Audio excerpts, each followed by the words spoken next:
এই এখন পরিষ্কার করে লাভ কি? চলে আইছি তো। দেখেন সমস্যা নেই।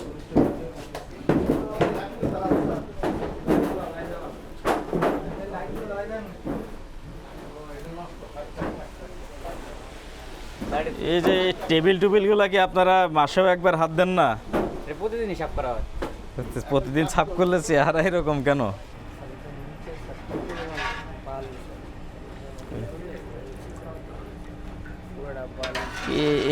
এই দিয়ে কি চিজ ভাজা হয়তো কালো হয়ে গেছে মোবাইলের মতো।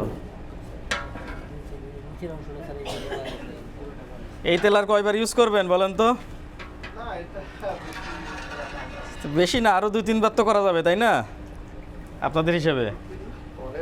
তাইলে এই তেল তো ব্যবহারের অনুপযুক্ত হয়ে গেছে। এতবার কি এগুলো করা যায় ফ্রাই তেল দিয়ে? আরে কি অবস্থা, এগুলো পরিষ্কারও করেন না, সাফ করেন না। আর এগুলা কি? এগুলো ওয়েস্টেজ। ওয়েস্টেজ ভিতরে থাকবে না তো, ওয়েস্টেজ রাখতে হবে ভাত বাইরে। ওই যে ওইদিকে রাখি। আর এগুলো একটু পরিষ্কার রাখতে হবে ভাই। হ্যাঁ, এগুলো ওই যে আজকে কাজ শেষ হবে আবার। আর এই যে এদিক দিয়ে খোলা, সারাদিন ময়লা আবর্জনা, বৃষ্টির পানি, বাতাস আসে একটু এইদিকে রাখি। এই দেখেন না আপনার অবস্থাটা কি। আপনি কিভাবে পরিষ্কার রাখবেন এটাকে? এই জিনিসটা কি নিচে?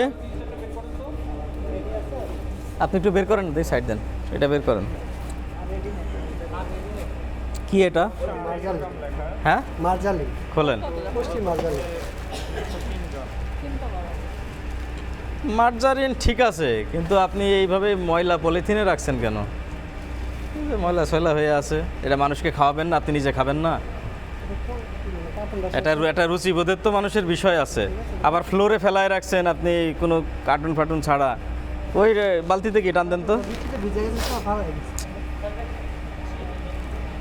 এগুলা কি? চিনির এই অবস্থা কেন? একটু ঢেকে তো রাখতে পারেন জিনিসগুলা। তো চিনিতে এত ময়লা কেন? আচ্ছা ঠিক আছে, আর কি কি আছে দেখি। আপনার কাছে কি দেখতে চাইছি আমি, কালার ফ্লেভারগুলো দেখান। আচ্ছা দেখো তো কালার ফ্লেভার কার কাছে আছে। এই এদিকে আসেন তো একজন, এটা খোলেন তো। স্যার ফেনাক্স। হ্যাঁ, ফেনাক্স এটা শেষ, এটা নাই। খোলেন না ভাই, খুললে সমস্যা কি? জিনিসটা কি? এটা কি? এটা ফেনাক্স স্যার, এটা নাই। ফেনাক্স দিয়ে কি করে? এটা ওই যে পোস্টার মধ্যে দেয়। দিলে কি হয়?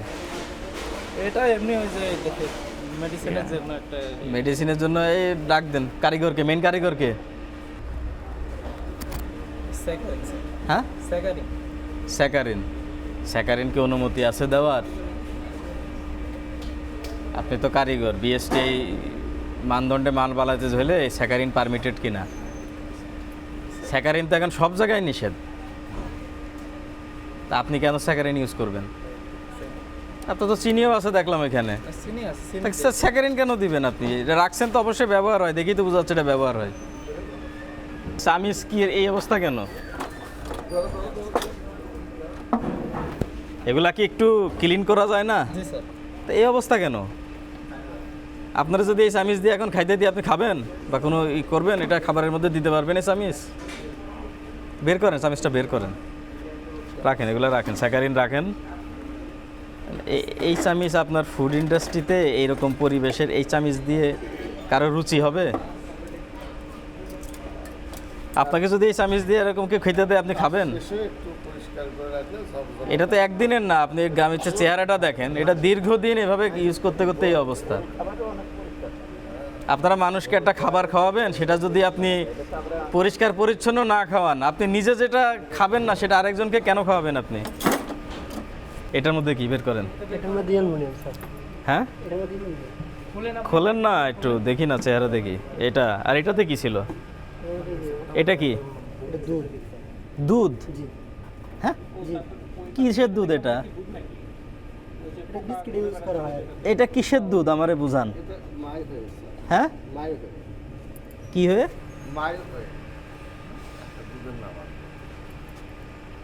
মানে আপনি বলতে চাচ্ছেন এটা হুই পাউডার, মানে হুই পাউডার যেটা বলেন আপনারা। তো লেবেল কই, কাগজপত্র কই? হোয়ে পাউডার যদি হয় ঠিক আছে, সমস্যা নাই, কিন্তু আমি তো কিন্তু লেবেল দেখতেছি না আপনার কথার অনুকূলে। প্যাকেটটা কই? বস্তাটা ওইটা খোলেন তো ভিতরে।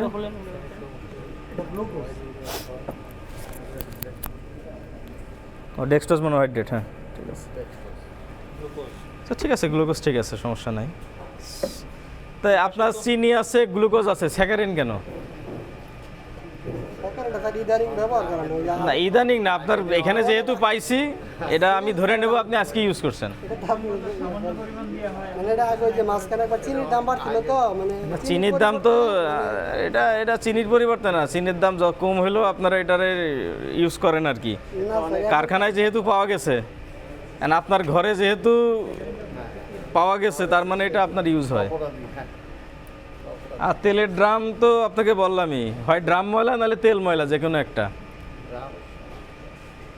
আর আপনার তেলের ওই ড্রাম যেভাবে রাখছেন বাইরে, কাঁচামাল এইভাবে রাখার নিয়ম নাই। কাঁচামাল একটা শেডের ভিতরে ভালো জায়গায় রাখতে হয়।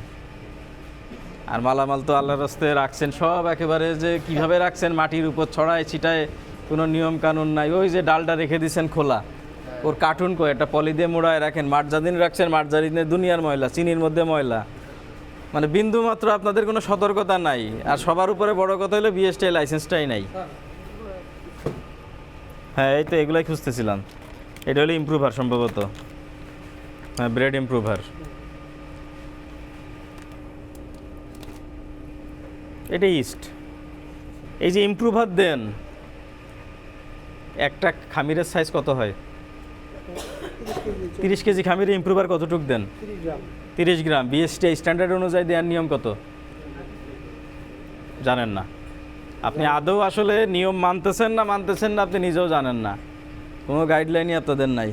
এখানে হচ্ছে আপনার প্রতিষ্ঠানের নাম হচ্ছে মুঘল ফুডস, 283 কায়কোবাদ, দক্ষিণখান, উত্তরা, ঢাকা। এখানে আমরা যেটা দেখলাম আপনার এই প্রতিষ্ঠানে আপনি বেশ কিছু প্রোডাক্ট এখানে তৈরি করছেন। হ্যাঁ, ড্রাই কেক, তারপরে বিভিন্ন ধরনের বিস্কিট আইটেম, টোস্ট পেয়েছি আমরা, তারপর চানাচুর পেয়েছি, চিপস পেয়েছি, ঠিক আছে, এবং ক্রিম রোল, হ্যাঁ ওটাও আমরা দেখলাম আপনি তৈরি করছেন।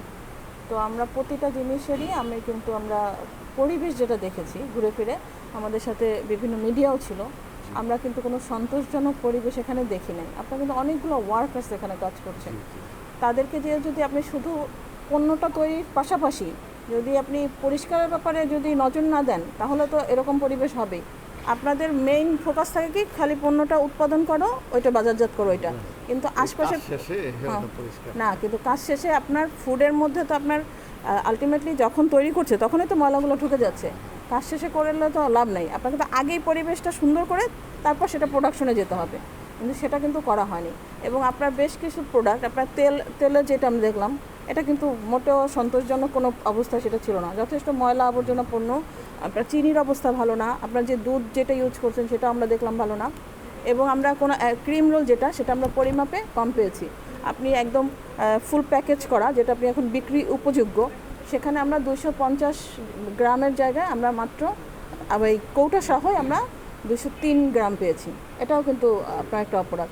তো সব কিছু আমূল্য নিয়ে আমরা পণ্যের যে আপনার যে মোড়কজাত যে লাইসেন্স ওইটার উপরে থেকে, এবং এখানে কোনটা করেছে, এখানে হচ্ছে গিয়ে আমরা বিএসটিআই আইনের যে 15-27 ধারায় আপনাকে 1 লক্ষ টাকা জরিমানা করছি। আপনি যে ওজন ও পরিমাপে যেটা করেছেন সেটার জন্য 1 লক্ষ, মোট 2 লক্ষ টাকা আপনাকে জরিমানা দিতে হবে। আপনার প্রতিদিনের সঠিক এবং নির্ভরযোগ্য সংবাদ সঙ্গী নতুন প্রহরের সাথে থাকার জন্য ধন্যবাদ।